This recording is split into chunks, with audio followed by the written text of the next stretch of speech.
Welcome, friends. Welcome to everyone.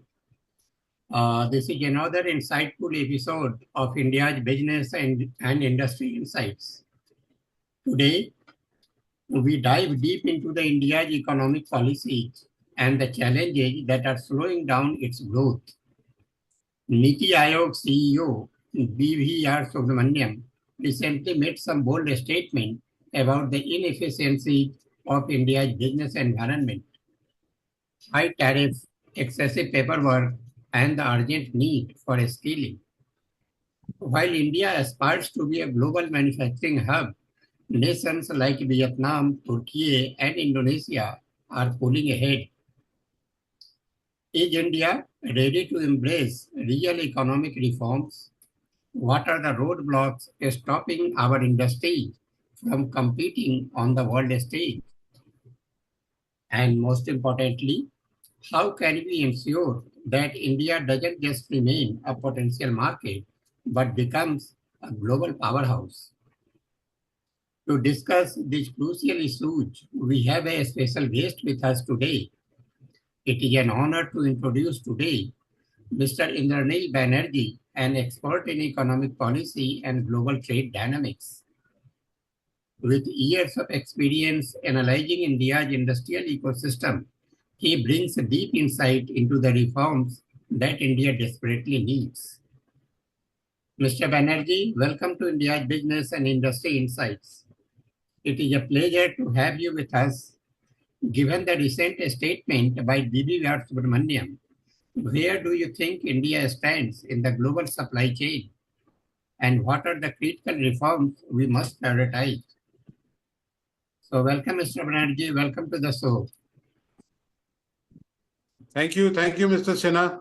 Thank you for inviting me to this very important discussion to this issue that you have raised. And I think it's very critical, and it is an issue that is being debated at various quarters in our country, not just in fora like us, but in business circles, in government circles. So this issue is really very important for us because, as you know, that in today's global environment, no country or no company makes anything on its own. It cannot. It's impossible.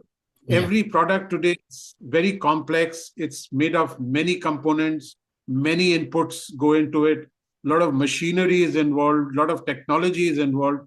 So even to make a simple thing like a sewing machine, you need a lot of inputs from not just your own country, but often from all over the world. So one product would have a long chain of other smaller products that go into its making. That's why, and each of these products are made by different people, by different companies, often in different countries. And so this chain of products that go into making one end product, like say a sewing machine or a television or a car, is known as a supply chain. Yes. To give an example, a car made in the US, for instance, has to import a lot of parts from companies in Canada, from Mexico, from China, etc., in Germany and such other places. As you know, even in a car today, a modern car uses more than 200, 300 computer chips to run efficiently. So it is very important for aspiring economy, and especially an economy like India, which aspires to become, one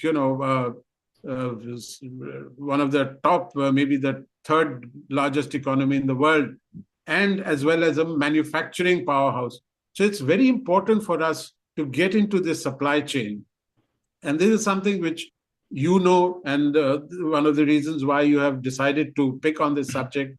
And this is also something which I think exercises the government at various levels, at the level of think tanks like the Niti Aayog, as well as other government departments. The problem is that we have not been able to get into this effectively, into what is known as this global supply chain system. And it is more unfortunate because a lot of companies and countries are trying to lose the dependence on China which, as everybody in India knows, is the number one engineering and manufacturing powerhouse in the world. So a lot of companies want to get out of China. They want to have alternative sources. But India so far has not really been able to take advantage of that. You might have read in the papers today that the government has decided to discontinue the PMI, the production linked incentive PLI scheme, because it's not had any effect in India. We've only seen some effect, of course, a very salutary effect in the making of iPhone parts. iPhone, that has been a great success. But apart from that, in most other sectors of the economy, the PLI scheme really hasn't worked. In fact, all the promises, even by big companies like the Ambanis, Adanis, have not fructified. So that points to some very, very fundamental problem in our entire ecosystem. And for this, what the reasons are, there's no easy answer. It's being debated. Lots of people have lots of views on it. But clearly, there's a big, big problem. And we need to debate this more. And of course, the government needs to be much more proactive, without which, things are not going to move. And also, for that matter, the industry. Our industrial captains of industry, they have to realize that either they seize the opportunity or they are going to lose out in the years to come. So, how does India's high tariff system impact the common man? Can you say something? Yeah, see, that is another very important point that you've raised. Now, tariffs, a lot of economists argue, is one of the reasons why we are not being able to compete effectively in this whole supply chain system. Now, in Vietnam and other countries, the tariffs are very low. So if you're going to be, if somebody manufacturing, say, a car or a computer in India, or even a computer part, let's say hard disk. Yeah. So like Malaysia makes so many hard disks. Now, if your import costs, your import costs are higher than that of your competitor, there is no way you can compete in the global market. India, we have kept our markets protected by these high tariffs. But the moment when we go out to try to compete globally, we are unable to do so. And as I mentioned earlier, all major global supply chains require a diverse array of products to make a particular item. For instance, even a computer hard disk, solid state hard disk today, it requires so many things.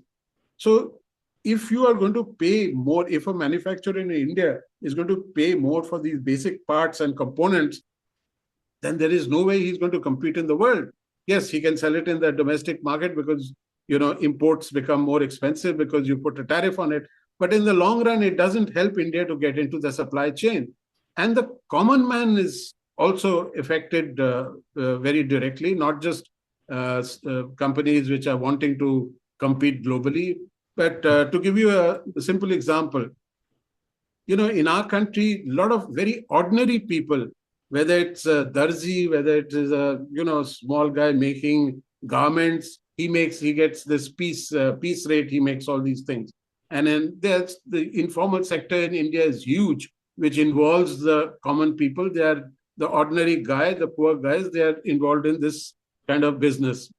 Now, they also have to use parts to make their products. So, for instance, a person who's making a shirt part, he has to buy the buttons, he has to buy the yarn, he has to buy the cloth, he has to buy maybe a sticker, he has to get the machine to do the stitching. Now, for him also, these costs are all add-ons.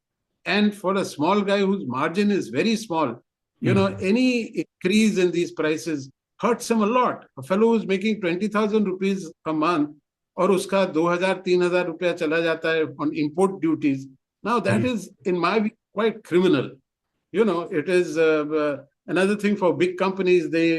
It's all worked out into the margins. They have a lot of economies of scale and things. But for the small guy in India, there's no scope. There is no margin. He's completely smashed by these high tariffs. And this is, in my view, completely unacceptable. And the government has got to figure out some ways to, mitigate the situation of these millions of people in India who make these small things and, small companies, maybe hiring 2 people, 3 people. They're sitting and making something, maybe making belts, making shoes, this, that, and the other. So the common man is directly affected. And of course, the price of everything is higher because you have to pay for things. And just imagine if you import something, suppose for your work also, you often don't get that item. You have to import it directly from, say, China or Japan or USA. You have to pay 50% duty on that. For personal import, its duty is 50%. So the guy is hammered. So something which costs $100 in USA, by the time it comes over here, shipping आप लगा लीजिए और $50, उसके ऊपर 50% on $150, so 225 rupees, $225 is his cost of importing that thing that he needs for his work. So how is he going to compete? And he's such a lot of money is going out just to get these things which are not made in India. And to think that everything can be made in India is the most ridiculous proposition, because no country in the world makes everything. Yes. So the state of affairs in our country. And what about the MSME? Why do Indian MSME struggle despite government incentives? Yes, that's because there is no one easy answer to this question. There are a lot of reasons, and some of the reasons are very complex. But I think at a very fundamental reason, we have to accept, whether we like it or not, doing business in India, especially for the small and medium guys, is very difficult. Whether it is the tax inspectors, whether it is the logistics, whether it is dealing with local officials, the regulations, the tax filing burden, everything on the small guy is very tough. So I have friends like in Aligarh, there are these brass units. They are exporting to the world, for not today, for years. They are finding life extremely difficult. For them, life is very difficult. It's the big companies. I have friends in big companies. They say, "हाँ, बहुत बढ़िया हो गया. अब ये GST हो गया. Now, logistics also, better roads and this and that. Everything is working much better than it used to." So for these companies, things have improved, no doubt about it. But for the small guy, things have got only tougher. And another thing we have to realize is that in our country, unfortunately, the big people, the big companies have so much power. They have leverage over the banks. They have, with no tax inspector will dare to go to a Adani factory and demand, मुझे पैसे दो. कोई नहीं करेगा. अदानी की factory में हिम्मत नहीं होगी उसको जाने. But a small guy in Aligarh, कोई भी इंस्पेक्टर आके बोलेगा कि बॉस ये आपका ये this is not right. You give me so much money. Extortion is common all over India. So and also what the powerful do is the powerful companies are often, they have a stranglehold on resources, on opportunities, on contracts, and so on. So the small guy, even if he wants to come up, it is a Herculean effort. And then another thing which is happening in our country, which we should accept and realize, is the cost of money is very high in India. Cost of money, what do I mean? Is working capital. Everybody needs working capital. Yes. Company आपको आपका एक बहुत बड़ा order आया है, but to fulfill it, you have to get raw material. Say you have to buy raw brass, or you have to buy this and that. So you may not have all the money, so you have to borrow for working capital. Now, in our country, interest rates are so high, and also don't give easily money to small companies. In Japan, I'll give you an example. Interest rates have gone up now. Earlier it was negative, now it is 0.5%, or it's going to be 1%. In USA, people are crying because it is 5%. The interest rates have gone up. In Europe, it's even less. Worldwide, in the world market, I think LIBOR till some years ago was 2%. In our country, it's 10-12%. So the man borrowing money which is a critical need for his business or industry or whatever, he's paying a huge amount. And one of the reasons why money in India is so expensive is because the government sucks out so much money from the system. It is taking its loan, it's huge amounts of thousands of crores it borrows from the market. So this borrowing by the government and by large companies who've got a lot of influence with the banks, and they are sucking out so much money from the system that very little money is left for everybody else, and rates are high. But I see there is one fundamental problem with this is MSME. MSME, where companies are involved, even small companies are involved in MSME. They are able to use the government incentives, government schemes and all that. But the individual MSME and the startups, so mainly I think the Indians lack a business mindset. The attitude is the main problem. Even the parents and guardian of the person are not very much inclined for the entrepreneurship. They think कि कहीं नौकरी कर लिया वो ज़्यादा अच्छा है. No, I think you raise a very, very fundamental point. This is a very interesting point, but I will not say that it is the MSMEs and SMEs who lack this. In fact, the common Indian is got a very entrepreneurial mindset. But you see, the problem is for the common man to get into business is very hard. But you see where they are getting in high tech. Like you go to South India and you are hearing so many middle class people like you and me who 20 years ago we would never have thought to go into business. They're doing these startups. They're doing fantastic work. Where I think your this business mindset is really poor is in fact in the big and established businesses. Why I say this, you take the top companies in USA, they are all innovators.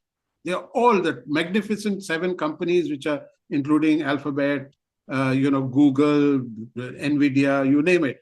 All these companies, they are into innovation. They are doing research, they're producing new products, and they are competing globally. So that's why they are such huge successes.